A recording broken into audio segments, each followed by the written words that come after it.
Dengan nama Allah yang Maha Luas dan kekal belas kasih-Nya kepada orang mukmin, lagi Maha Penyayang kepada semua makhluk-Nya.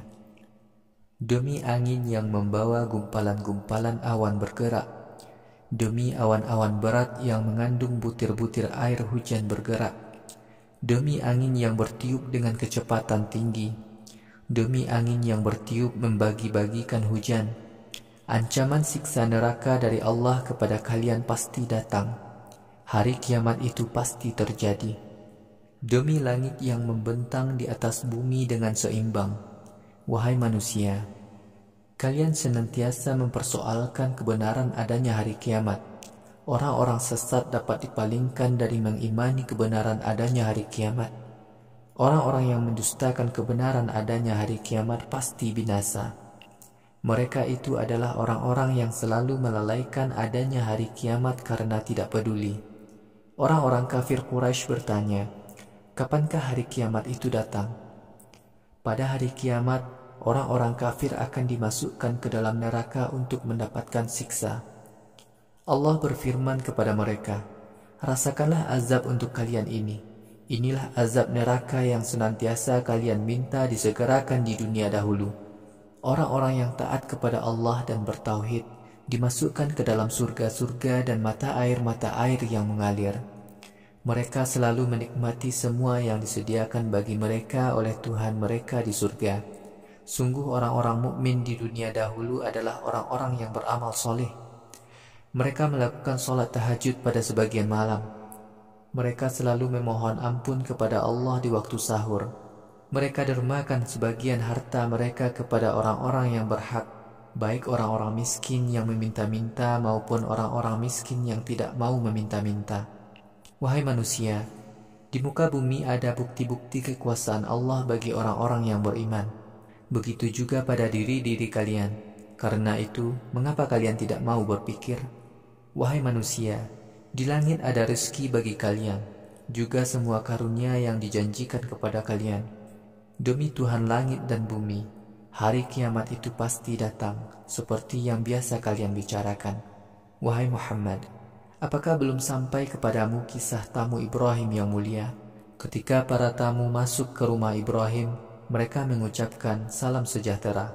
Ibrahim pun menjawab, salam sejahtera bagi orang yang tidak kami kenal. Lalu Ibrahim dengan diam-diam pergi menemui istrinya. Lalu Ibrahim kembali menemui tamu-tamu itu dengan menyajikan jamuan daging sapi yang gemuk. Lalu Ibrahim menghidangkan jamuan itu kepada mereka. Ibrahim berkata, apakah kalian mau memakan jamuan ini? Kemudian Ibrahim merasa takut kepada para tamunya. Tetapi para tamu itu berkata, kamu jangan takut. Para tamu memberikan kabar gembira kepadanya akan lahirnya seorang anak laki-laki yang berilmu. Lalu istri Ibrahim muncul sambil berteriak. Kemudian istri Ibrahim menepuk wajahnya sendiri seraya berkata, aku seorang perempuan tua yang mandul. Para tamu berkata, begitulah Tuhanmu telah bertitah. Sungguh Tuhanmu maha bijaksana lagi maha mengetahui. Ibrahim bertanya, wahai para utusan, apa urusan kalian dengan diriku? Para utusan menjawab, kami diutus untuk mendatangi kaum Lut yang durhaka.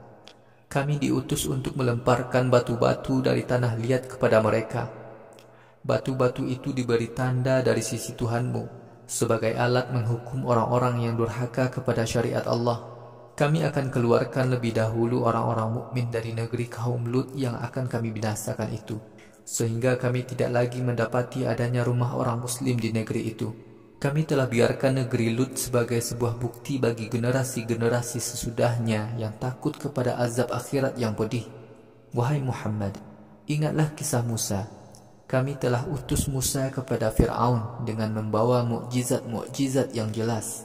Akan tetapi, Fir'aun bersama pasukannya menolak ajakan Musa untuk bertauhid.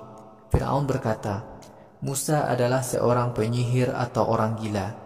Kami turunkan azab kepada Fir'aun dan tentaranya. Kami lemparkan Fir'aun dan tentaranya ke Laut Merah. Fir'aun adalah penguasa negeri Mesir yang selalu berbuat tercela. Wahai Muhammad, ingatlah kisah kaum Ad. Kami telah kirimkan kepada mereka angin panas yang menyengat. Apa saja yang ditimpa angin panas itu hancur tanpa tersisa sedikit pun. Semuanya hancur luluh bagaikan debu. Wahai Muhammad, ingatlah kisah kaum Tsamud ketika dikatakan kepada mereka, bersenang-senanglah kalian untuk sementara waktu. Kaum Tsamud durhaka terhadap perintah Tuhan mereka. Kemudian mereka ditimpa oleh sambaran petir saat mereka sedang berjaga. Kaum Tsamud tidak sanggup lagi berdiri dari tempat duduknya, dan tidak seorang pun dapat menolong mereka. Sebelum kaum Tsamud, kaum Nuh juga telah mendurhakai syariat Allah. Wahai manusia, perhatikanlah langit. Kami bangun langit itu dengan tangan-tangan kami. Kami telah membentangkan langit. Bumi telah kami hamparkan. Allah adalah sebaik-baik yang menghamparkan bumi. Semua makhluk kami jadikan berpasangan, supaya kalian mau berpikir. Wahai Muhammad, katakanlah kepada manusia, bertaubatlah kalian kepada Allah. Sungguh aku menjadi Rasul Allah yang menyampaikan ancaman yang jelas dari sisinya kepada kalian. Janganlah kalian menyembah Tuhan-Tuhan selain Allah. Sungguh aku adalah seorang Rasul Allah yang menyampaikan ancaman yang jelas dari sisinya kepada kalian. Begitulah ketetapan Allah. Seorang Rasul yang diutus kepada umat-umat sebelum kaum kafir Quraisy selalu didustakan oleh umatnya. Mereka berkata, orang ini adalah tukang sihir atau orang gila. Apakah kaum kafir Quraisy telah bersepakat dengan kaum kafir dahulu, sehingga muncul pendapat yang sama? Bahkan kaum kafir Quraisy adalah kaum yang sangat durhaka. Wahai Muhammad, tinggalkanlah kaum yang tidak mau mengikuti ajakanmu setelah berulang kali kamu sampaikan dakwah kepada mereka, dan kamu tidak tercela meninggalkan kaum semacam itu. Wahai Muhammad, berilah peringatan kepada seluruh manusia. Sesungguhnya peringatan Tuhan yang kamu sampaikan kepada manusia bermanfaat bagi orang-orang mukmin.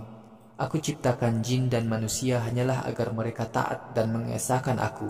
Aku sedikit pun tidak menginginkan rezeki dari jin dan manusia. Aku sedikit pun tidak menginginkan mereka memberi makan kepadaku.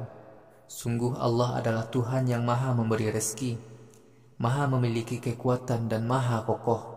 Sungguh kaum musyrik Makkah akan tertimpa azab yang berat sebagaimana azab yang menimpa umat-umat kafir sebelum mereka.